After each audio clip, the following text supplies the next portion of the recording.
call it Msholozi, he can call it Zuma, he can call it whatever he wants. Unobhala jikelele wenzi umnomzana Fikile Mbalula uthi inkokheli yombutho omkhonto wesizwe umnomzana Jacob Zuma akanawo amandla okutshabalalisa umbutho omkhulu njenge-ANC.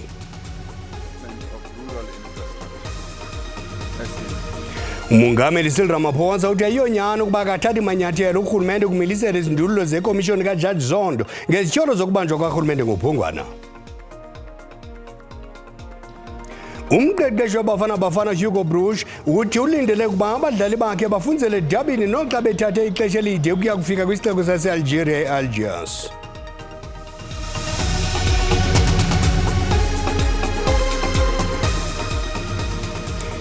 Inkosi mazole isitaka sithambile singaphuzisanga maseko masikawuliswa rhuqa.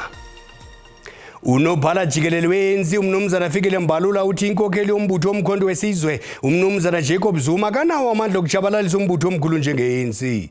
Umnomzana Mbalula bethetha namalungu e-ANC ngaphandle kwenkundla yonyulo eBloemfontein. Kwelinye icala amalungu ombutho we-MK aphume ngendlu ukuyoxhasa umnomzana Zuma. Omabini amalungu amaqela ombutho olawulayo i-ANC kunye nawombutho omkhonto wesizwe angungelene ngaphandle kwenkundla. Amalungu e-ANC abhinqele phezulu esithi azokukhusela ilifa nenkcubeko yomkhonto wesizwe nabawubanga njengowabo. I-ANC ise ikomishoni ezimeleyo yonyulo enkundleni ngelifuna ukuba kuguzule umbutho MK kuluhlu lwale komishoni. I-ANC imentla isithi ukubhaliswa kombutho we-MK akukho mthethweni ngenxa yenkqubo yokuhlonyelwa kwamaxwebhu okubhalisa. We have taken a decision to challenge this party, but not only that, we have been toiling since this party was registered, fighting for our logo, for our asset, for our own MK. Inkokheli ye-MK uJacob Zuma ithethe namalungu alombutho emva kweseshoni yenkundla. Beluluqilima ukhuseleko lwamapolisa ngaphandle kwale nkundla namhlanje. Amaqela aphikisa eParliament amemelela kusomlomo unkosikazi Nosiviwe Maphisa Nqakula ukubathi gubu cala ukukulandela ukugqogqwa kwekhaya lakhe eRhawutini libutho i-Investigating Directorate eliphantsi kwe-NPA isentsha emina namhlanje ngezityholo zorhwaphilizo. Unkosikazi Maphisa Nqakula utyholwa ngokucela ukufunjathiswa ngemali eyi-2.3 million rand ngunokontraka ngethuba engumphathiswa wezokhuselo namagqala emfazwe.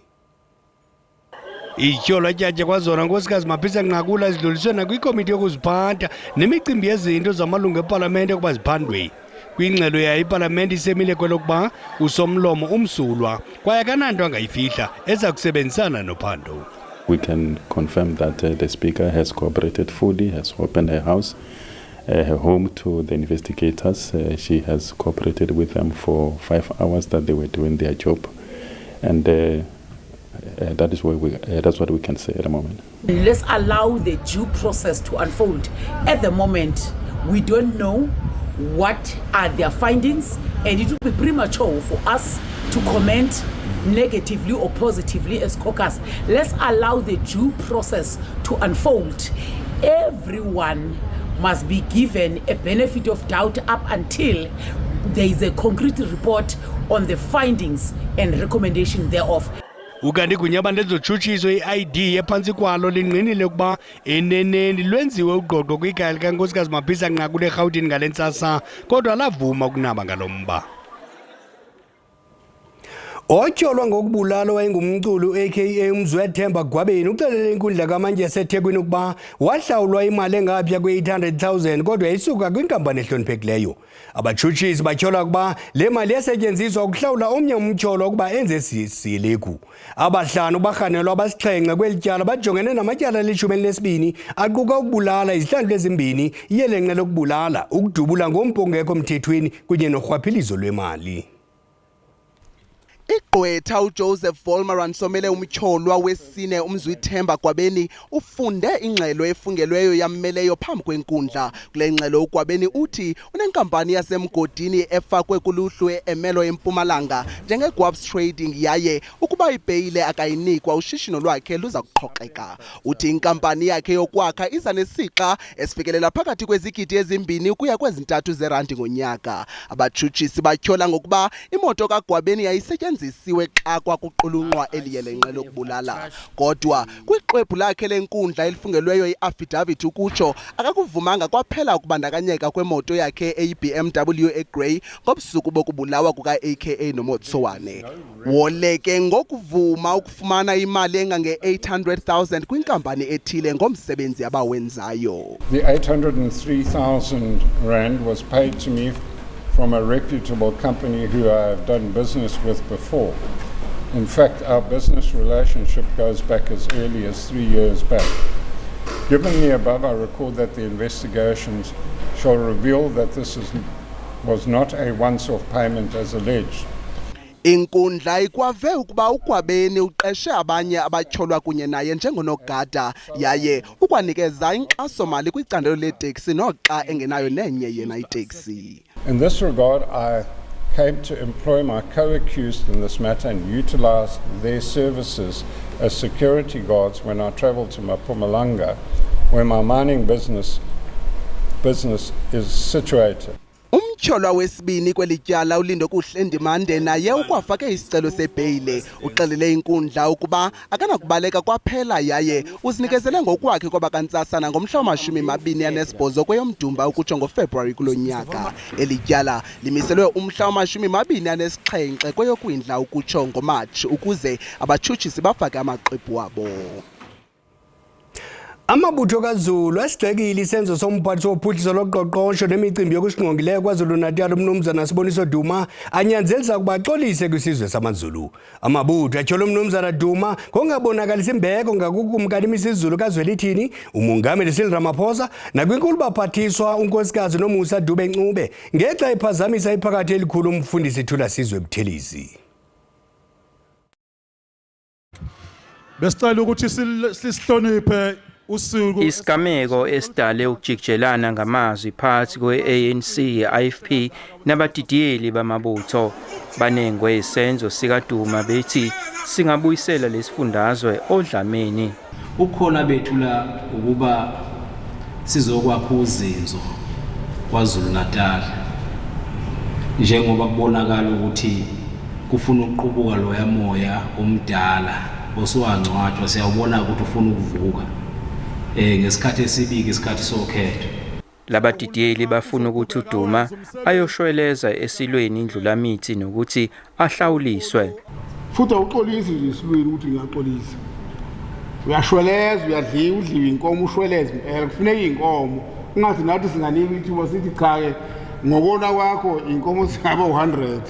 Sithi ke thina shwele konakele ayithatha isikhathi lento ukuthi ilungiswe kufanele kube into nje esheshayo.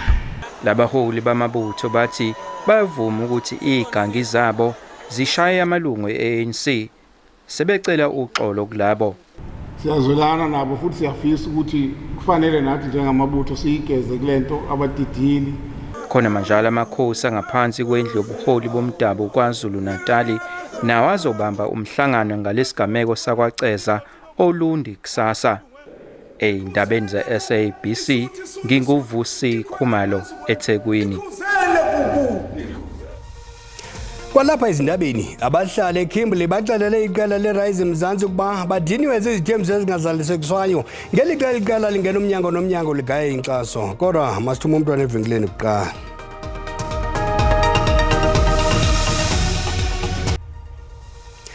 Usabukela indaba kwe-SABC 1 uyakwazi-ke ukuzibukela kwakhona ezindaba kwijelo le-YouTube ngokuthi SABC Iindaba zesiXhosa. Siyacela ukuba xa ubukela sicela ucofe ulike, sikwabongoza kanjalo ukuba ukamcofa usubscribe wenze njalo.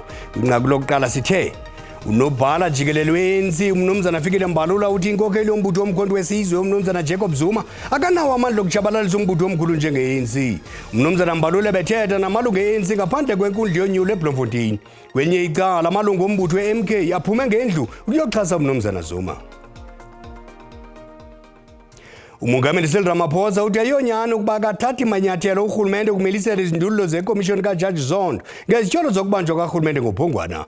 Umongameli ukwalibethelele lokuba uza kuthabatha amanyathelo ngakumalungu ekhabhinethi xa kufunyaniswa ubugwenxa ngakuwo ziarhente zophando notshutshiso. Umnumzana Ramaphosa bephendula imibuzo epalamente kokuqala kulo nyaka. Umongameli ebezokuphendula imibuzo ubukhulu becala le mibuzo ibinqamelane nedabi lokulwa urhwaphilizo ingakumbi ukufezekisa izindululo zekomishoni kaJaji Zondo. There is the continuous fable that goes around that we are doing nothing about the recommendation of the State Capture Commission. That is a lie, because a lot of work is being done. Kodwa uRamaphosa uye waxinwa ngemibuzo ethi kutheni engathathi manyathelo ngakumalungu ekomiti yesigqeba yakhe akhankanywayo kwingxelo kaJaji Zondo.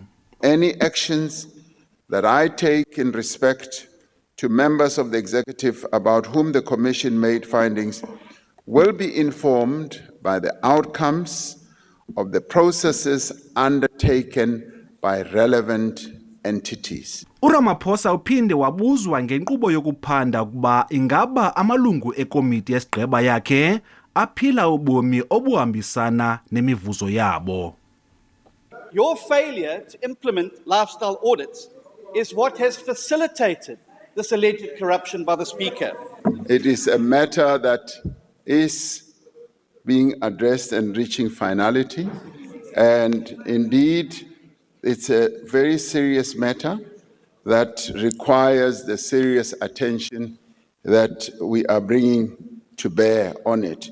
Umongameli uphinde waxinwa emva kokuba kuvele ukuba igunya abantu lezotshutshiso liye laphengulula indlu kasomlomo wasepalamente uNosiviwe Mapisa-Nqakula phantsi kwezityholo zorhwaphilizo. Mr. President, do you accept that a Speaker's house being raided by the National Prosecuting Authority is a serious matter? This is a new question. This has no bearing on the primary question. And as order, honourable members, and as we know, a follow-up question must relate directly to the primary question that has been asked. House Chair, your ruling is my command.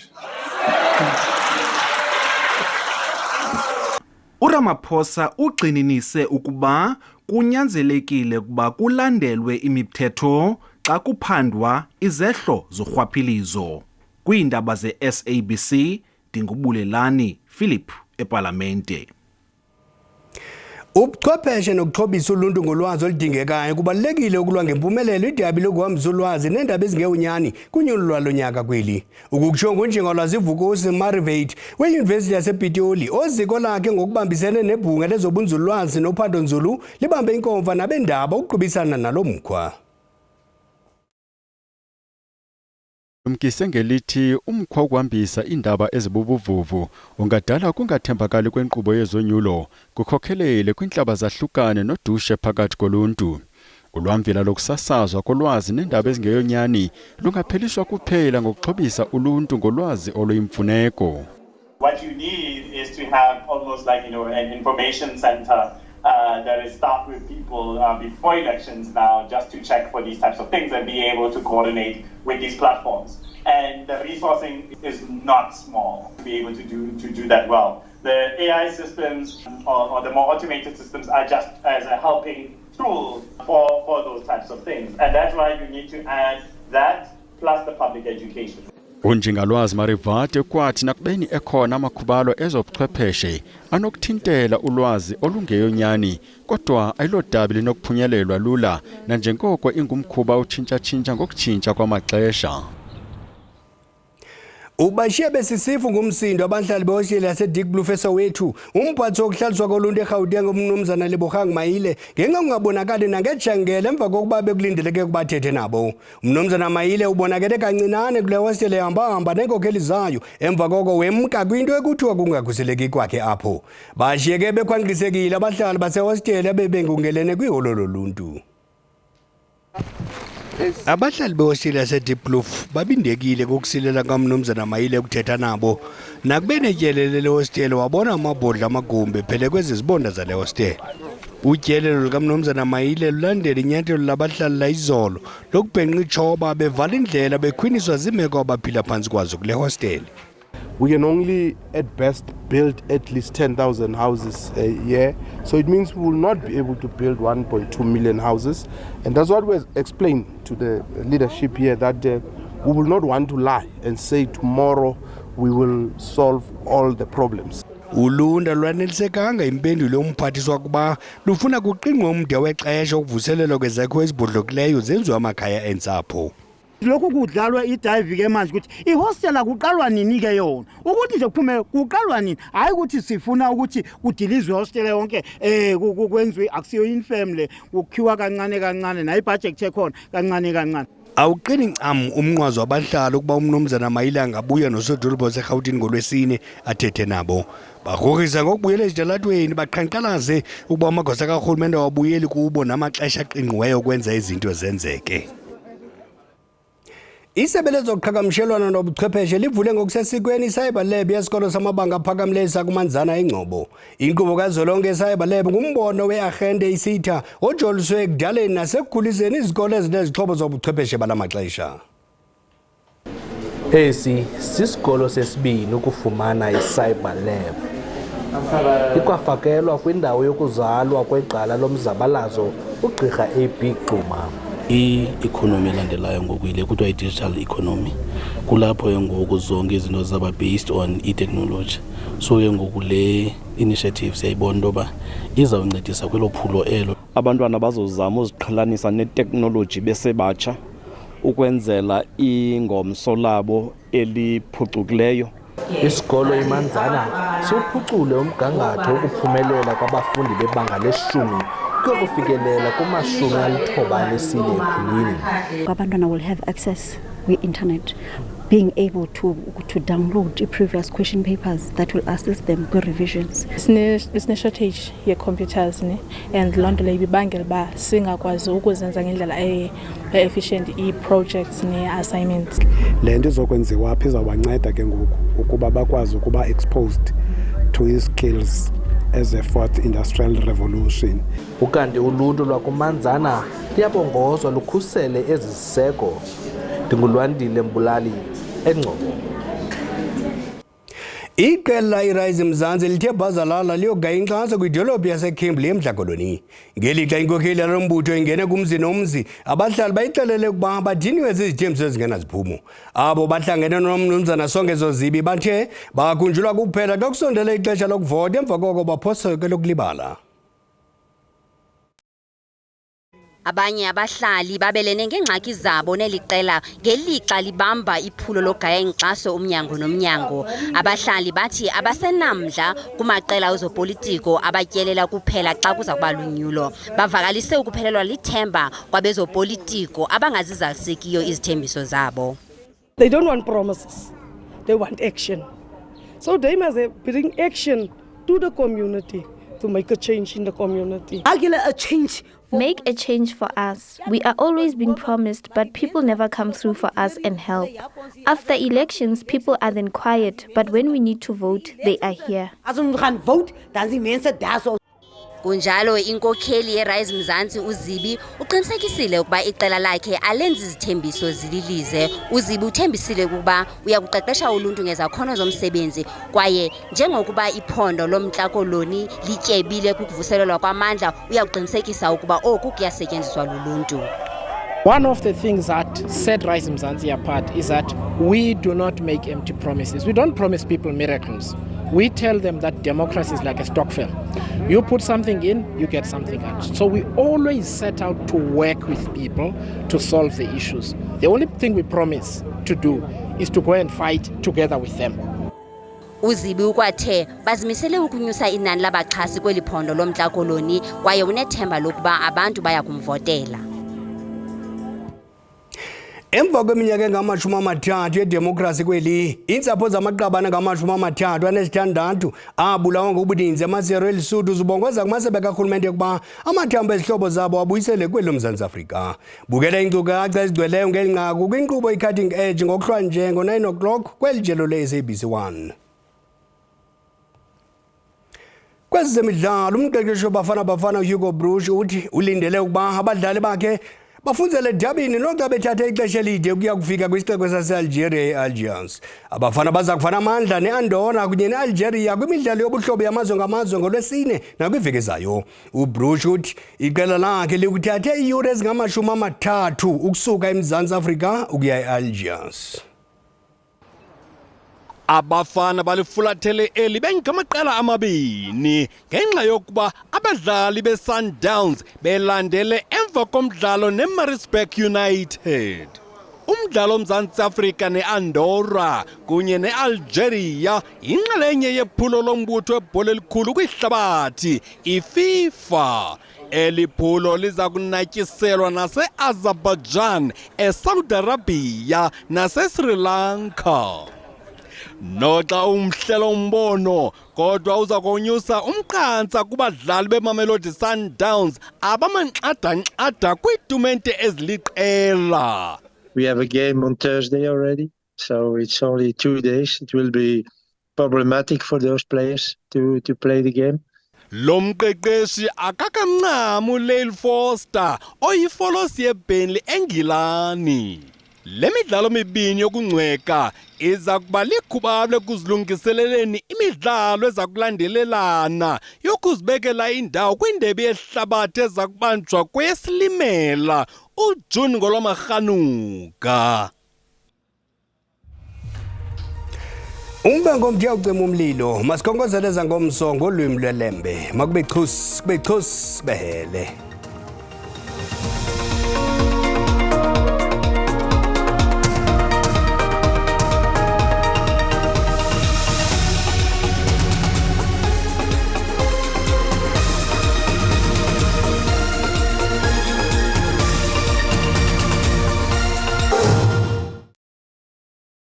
Mawahlangana amafulivu micamako basemva nje vumeleni ndinonkanyezi nirhabulise kuqikelelo lwemozulu ngokuhlwa nje xa sijonga ke imvula nomoya kuyaphawuleka into yokuba lithe rholele ngamafu kwindawo eziphakamileyo phaa kwamangalisweni kanti ke zimvula ezingephi ezingathi sizilindele phaa kwandonga ziyaduma zikaye u-30%. Chunce mbukeli sijonge imvula nomoya ngomso kuyaphawuleka mbukeli into yobana yaqhubeka limathumbantaka phantse konke eli kanti ke zizibhaxu zenkungu ezingathi sizilindele phaa kwindawo eziphakamileyo kwamageba into ethi ke mbukeli bangabe uyaqhuba qiniseka into yokubana uqhuba ngococeko. Ncembe sijonge i-South African Weather Services isikhuphe isilumkiso sokuba singalindela indudumo zamandla phaa kwindawo eziphaa koRhawutini nakwindawo eziphaa koDurban naphaa koBloemfontein kwiintaba ezixananazileyo ekuphumleni. Ncembe mbukeli sijonge amaqondo obushushu kuyaphawuleka mbukeli into yokubana nangomso u-South African Weather Service singalindela umlilo wamadlelo kwindawo eziphaa ko-Upington into ethi ke kuba kuyaqhuma qiniseka into yokubana uqhagamshelana namagosa kaxakeka. Siqhubeke ke ezandudumo zamandla zichaphazela kakhulu kwandonga ziyaduma xa sijonga ke amaqondo obushushu aphantsi ngokuhlwa njengoko sibona kaloku kwindawo eziphaa kwamageba lifudumele kakhulu ngaye u-23 degrees kanti ke phaa kophalobura nakhona lifudumele ngo-21. Xa singena ke phaa komthatha kwabhaca emonti kuqumbu uye kaloku mbukeli u-13 degrees kanti ke abambene ngamanqaku ekamani ngaye u-13 degrees. Ncembe mbukeli sijonge amaqondo obushushu aphezulu ngomso futhumele kakhulu kwindawo ezikumbindi kweli. Upington liqatsa ubhobhoyi ngo-39 degrees kanti ke mbukeli xa siqiqa siqanqo engqeleni enqamakho emqandule eqoboqobo eqonce khona lifuthumele kakhulu ngaye u-25 degrees. Futhumele kwakhona mbukeli naphaa koMakhanda ngaye u-26 degrees kanti lifuthumele nakwindawo ezikumbindi eli phaa ko-DR ngaye u-34 degrees. Ndisatsho ndithi maziqhume inqawe emaxhekweni ichosi.